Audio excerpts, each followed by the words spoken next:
اماں نے کچھ توقف لے کے تفصیلی بات بتا کر گہرا سانس لیا، جبکہ عفاف کی آنکھوں میں پریشانی کا تاثر پھیلا۔ اچھا یہ بتاؤ، ہم سوپ منگوائے تمہارے لیے؟ بھوک لگی ہوگی نا تمہیں؟ نصیرہ اماں کے شفقت بھرے لہجے پر۔ عفاف اپنے دماغ میں چلتی سوچوں کو جھٹکتے نرمی سے مسکراتے نفی میں سے ہلا گئی تھی۔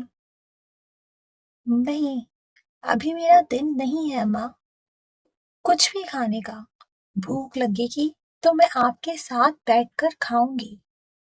عفاف نے نصیرہ اماں کے ہاتھ نرمی سے اپنے نازک ہاتھوں کی گرفت میں لے کر مسکراتے ہوئے کہا، جس پر وہ سر ہلاتے عفاف کا ماتھا چومتے وہاں سے جا چکی تھی۔ ان کے جاتے ہی عفاف کی شہد رنگ آنکھوں میں سنجیدگی سی اتری۔ یہ نیلی آنکھیں میں نے کہیں دیکھی ہیں۔ عفاف نے لب کچلتے اپنے ذہن پر زور ڈالا، جبکہ اپنے کمرے میں بیٹھے ایڈی کے لبوں پر ستائشی سی مسکراہٹ بکھری۔ نیلی آنکھیں لیپ ٹاپ کی اسکرین پر جمے جیسے چمک سی اٹھی تھی۔ لیکن کہاں؟ سوچ عفاف، سوچ۔ عفاف نے بیڈ سے اٹھتے ادھر سے ادھر ٹہلتے سنجیدگی سے سوچا، پھر اس کی آنکھوں میں چمک سی ابھری۔ ہاں، یاد آیا، کچھ ہفتوں پہلے اس رات وہی عفاف کے صحیح اندازے پر ایڈی بھی کہکا لگا کر ہنس دیا۔ امپریسو، میری خوخار شیرنی، شیر کے ساتھ شیرنی ہی جچتی ہے، وہ بھی خوخار۔ ایڈی ٹیبل پر انگلیوں سے ایک مخصوص دھن بجاتے مغروریت سے کہتے، سگار اپنے انابے لبوں میں دباتے مسکرا دیا۔ کچھ ہفتوں پہلے زریعہ کی گاڑی کو نظروں سے اوجھل ہوتے دیکھ کر عفاف خاموشی سے رکشہ لیے دوسرے ہاسٹل کی جانب روانہ ہو چکی تھی، جو اس ہاسٹل سے کافی دور ایک نارمل سا ہاسٹل تھا۔ اس کا ارادہ کچھ دن کی رہائش کے بعد یہاں سے بھی موو کر جانے کا تھا۔ رکشے سے اترتے ہی عفاف نے گہرا سانس لیتے اپنے قدم اس عام سی عمارت کی جانب بڑھائے۔ یہ عفاف کی زندگی کا پہلا تجربہ تھا جہاں وہ یزدان خانزادہ کے بغیر کہیں گئی تھی۔ دل الگ خوف سے سکڑ سا رہا تھا، مگر اس وقت اس پر احساس کمتری جیسا جذبہ حاوی تھا۔ اس وقت وہ خود سمیت اس دنیا سے ہی خفا تھی۔ اندر داخل ہوتے ہی اس کی نظر ریسیپشن ڈیسک پر پڑی، جہاں ایک لڑکی بیٹھی اپنے ناخنوں کو تراشنے میں خاصا مصروف دکھائی دے رہی تھی۔ السلام علیکم، مجھے ایک کمرہ چاہیے۔ عفاف نے ڈیسک پر انگلیوں سے نوک کرتے اس لڑکی کو اپنی جانب متوجہ کیا، جس پر وہ لڑکی ہڑبڑا کر سیدھا ہوئی، پھر مخصوص پروفیشنل نرم سی مسکراہٹ سجاتے عفاف کو ویلکم کیا۔ وعلیکم السلام میم، وائی ناٹ؟ روایتی سی مسکراہٹ چہرے پر سجائے اس نے سامنے رکھے لیپ ٹاپ کی اسکرین آن کی۔ میم، کچھ فارمیلٹیز ہیں، آپ اپنا نام بتا دیں۔ ریسیپشن پہ کھڑی لڑکی نے عفاف کی جانب دیکھتے اس کی شناخت جاننی چاہی تاکہ اسے روم الاٹ کیا جا سکے، جس پر عفاف نے لب کچلے، کومل خان۔ عفاف نے کچھ دیر سوچنے کے بعد اپنے اصل نام کی جگہ فرضی نام لکھوایا۔ وجہ یزدان کا یا اس کا کوئی بھی دشمن اس تک نہ پہنچ سکے۔ اگلے ہی لمحے اس ریسیپشن نے باقی کی فارمیلٹی اور ڈاکیومنٹیشن کے بعد عفاف کو اس کے روم کا راستہ بتا دیا۔ یہ بھی اتفاق ہی تھا کہ اس ریسیپشنسٹ نے عفاف کے ڈاکیومنٹس پر اس کا اصل نام نہیں دیکھا تھا۔ عفاف ٹھنڈی سانس لیتے اپنا سامان لیے اپنے مخصوص کمرے کی جانب بڑھ گئی تھی۔ فی الحال کچھ وقت تک اس کا وہیں رہنے کا ارادہ تھا۔ دل الگ اداس تھا۔ مخصوص کمرے میں داخل ہوتے عفاف نے ایک سنجیدہ سی نظر اس چھوٹے سے کمرے پر ڈالی۔ اس وقت اس کا دل و دماغ جیسے ہر چیز سے بیزار تھا۔ اپنے بابا جان کی بے یقین اور تکلیف میں ڈوبی نگاہیں آنکھوں کے پردے پر جیسے جم سی گئی تھیں۔ رہ رہ کر اسے گلٹ سا ہو رہا تھا۔ کیا میں نے ٹھیک کیا؟ بابا جان کو تکلیف پہنچی ہوگی۔ عفاف کی شہد رنگ آنکھوں میں لبلب سے آنسو بھر چکے تھے۔ اسے اپنے ہی کہے گئے لفظ اس وقت زہر کی مانند لگ رہے تھے۔ یزدان نے اسے ہمیشہ سینے سے لگا کر رکھا تھا اور آج وہ اپنی جان سے پیارے بابا کا دل بری طرح توڑ چکی تھی۔ عفاف بیڈ پر بیٹھتے ہاتھوں میں سر گرائے پھوٹ پھوٹ کر رو دی۔ جتنا آسان اسے یزدان خانزادہ کی سرپرستی سے الگ ہونا لگ رہا تھا، اتنا آسان تھا نہیں۔ اس کا اندازہ اسے کچھ ہی دیر میں ہو چکا تھا اور دل الگ احساس جرم میں گرفتار ہو چکا تھا۔ عفاف میں سسکی لیتے نم آنکھوں سے اس کمرے کا جائزہ لیا، پھر اپنی آنکھوں کو ہتھیلی سے رگڑتے فریش ہونے کا سوچا۔ وہ آئلین خانزادہ کو مکمل طور پر اس کے بابا جان سونپ چکی تھی۔ عفاف مضبوط بن، جب ایک فیصلہ کر لیا تو اس پر ڈٹی رہے۔ بابا جان پر صرف اور صرف ان کی سگی اولاد کا حق ہے، تو بھلا پھر تو کیسے کسی اولاد کا حق مار سکتی ہے؟ عفاف نے اپنے گال تھپتھپاتے ایک گہرا سانس لیتے اپنے قدم واش روم کی جانب بڑھائے تاکہ اس سب سے نکل سکے۔ عفاف کا فریش ہونے کے بعد نیند کی میڈیسن لی کر کچھ دیر سونے کا ارادہ تھا۔ موبائل اس کا سوئچ آف ہی تھا۔ فی الحال وہ خود کو ہر طرح کی پریشانی سے آزاد چاہتی تھی۔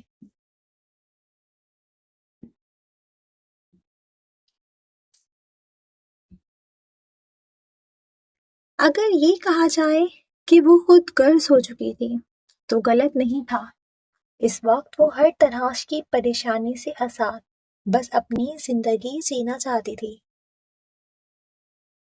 کچھ گھنٹوں کے آرام کے بعد دروازہ نوک ہونے اور مین کینٹین میں کھانے کے مخصوص وقت کا سنتے عفاف فریش ہوتے وہاں کی جانب روانہ ہو چکی تھی۔ اسے شدید بھوک لگی تھی اور زندہ رہنے کے لیے کھانا کھانا ضروری تھا۔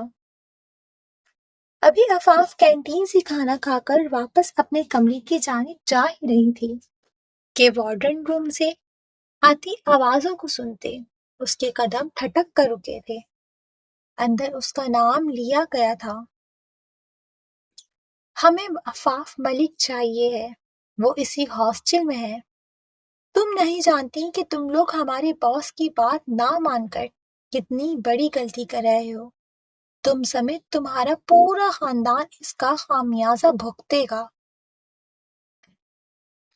وارڈن کے روم سے آتی بھاری اور خرد مردانہ آواز میں واضح دھمکی پر عفاف کا وجود خوف سے بری طرح لرزا۔ انہوں نے عفاف ملک کہا تھا، عفاف خانزادہ نہیں۔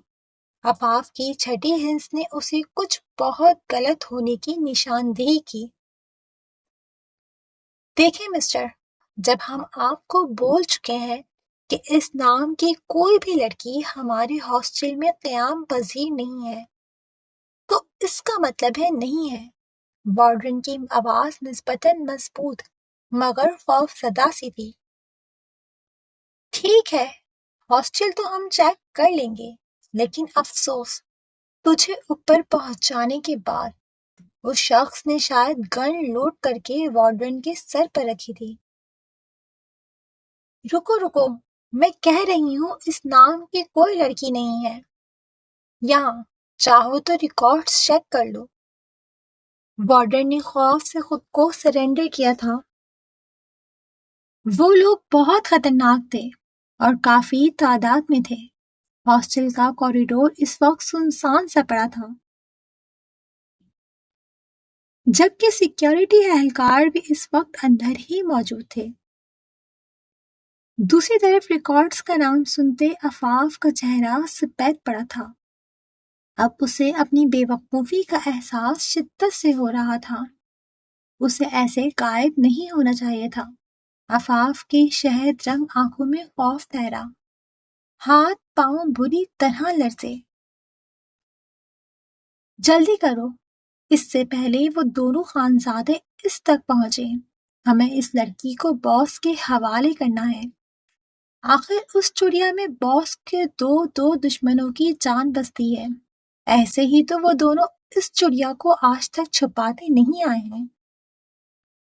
اس شخص نے کہکا لگا کر شاطرانہ انداز میں کہا۔ دوسری جانب عفاف الٹے قدموں تیزی سے اپنے روم کی جانب بھاگی تھی۔ بابا جان، آئی ایم سوری۔ زندگی میں پہلی بار عفاف کو اندازہ ہوا تھا کہ وہ اپنے بابا جان کے بغیر واقعی تنہا ہے۔ اس کے ہاتھ پاؤں سرد سے پڑ رہے تھے۔ تیزی سے اس نے اپنے دماغ کا استعمال کرتے اپنا بیگ اٹھایا اور کھڑکی کے ذریعے نیچے اترتے مین دروازے کی جانب بھاگی۔ سیڑھیوں سے جانا خطرناک ثابت ہو سکتا تھا، تبھی اس نے کھڑکی کا راستہ اپنایا تھا۔ سیکیورٹی گارڈ بھی اندر ہی موجود تھے، اور یہ بھی عفاف کی خوش قسمتی ہی تھی کہ عفاف کے بارے میں پوچھ گچھ کرنے والے بھی سارے اندر ہی موجود تھے۔ شاید انہیں عفاف سے اس قدر بہادری کی امید نہیں تھی۔ موقع پاتے ہی عفاف گیٹ سے باہر نکل چکی تھی۔ ہر سو گہرے سناٹے کا راج تھا۔ یہ ہاسٹل بھی شہر سے کچھ دور تھا، تو ہر طرف جھاڑیاں اور سناٹا سا تھا۔ اسٹریٹ پر لگی لائٹس آس پاس کچھ روشنی بکھیر رہی تھی۔ دور کہیں ایک ٹوٹی پھوٹی بلڈنگ دکھائی دے رہی تھی۔ عفاف بیگ کو سینے سے لگائے خوفزدہ سے انداز میں لمبے قدم چل رہی تھی۔ ارادہ جلد سے جلد کسی محفوظ جگہ پر چھپ جانا تھا۔ ساتھ ساتھ آنکھوں سے بہتے آنسو سامنے کے منظر کو دھندلا کر رہے تھے۔ اسے اپنی بے وقوفی کا احساس شدت سے ہو رہا تھا۔ ماضی میں حالات جیسے بھی رہے تھے، مگر یزدان خانزادہ نے کبھی بھی اس کے سر پر سے شفقت کا سایہ نہیں اٹھایا تھا۔ اسے ہمیشہ اپنے سینے سے لگا کر رکھا تھا، اور آج وہ اپنے جذباتی پن کی وجہ سے دنیا کے ٹھوکروں پہ آنے کے در پر تھی۔ آئی ایم سوری بابا، میں بہت بے وقوف ہوں۔ آج تک آپ نے میری وجہ سے خود کو مشکل میں ڈالا۔ آپ کا کیا جاتا اگر آپ مجھے کسی یتیم خانے میں چھوڑ دیتے؟ میں آپ کی ذمہ داری نہیں تھی، لیکن پھر بھی آپ نے مجھے سینے سے لگایا، اپنے بچوں کے حصے کا پیار دیا، اور میں ناشکری نکلی۔ عفاف، تم نے یہ کیا کر دیا؟ منہ میں دوپٹہ دیے وہ خوف زدہ سا روتی، دل پکڑے جانے کے ڈر سے ہی کانپ رہا تھا۔ یزدان نے تو ہمیشہ اسے سنبھال کر رکھا تھا، سب سے چھپا کر۔ اس کے ارد گرد ہمیشہ لاتعداد سیکیورٹی ہوتی تھی کہ یزدان خانزادہ کی اجازت کے بغیر اس کے آس پاس کوئی پرندہ بھی پر نہیں مار سکتا تھا۔ مگر آج وہ تنہا اس سنسان راستے پر اپنے ایک غلط فیصلے کی وجہ سے خوفزدہ سے چل رہی تھی۔ ابھی اسے اس سنسان روڈ پر چلتے آدھا گھنٹہ ہی گزرا تھا کہ اپنے پیچھے تیز قدموں کے ساتھ ساتھ دور سے آتی مردانہ آواز سنتے عفاف کی روح بری طرح کانپی تھی۔ یہی کہیں ہوگی، زیادہ دور نہیں گئی ہوگی، ڈھونڈو اسے۔ یزدان خانزادہ کی بیٹیاں اس کی کمزوری ہیں، اگر یہ بھی ہاتھ سے نکل گئی تو موت پکی ہے ہم سب کی۔ یہ آواز اسی آدمی کی تھی جو وارڈن کو دھمکی دے رہا تھا۔ عفاف کا دل حلق میں آیا۔ یہ تو شاید وہی لوگ ہیں جنہوں نے دیدہ کو کڈنیپ کیا تھا۔ عفاف نے سہمی نظروں سے پیچھے مڑ کر دیکھا، پھر دھوپ نکل کر وہ سٹ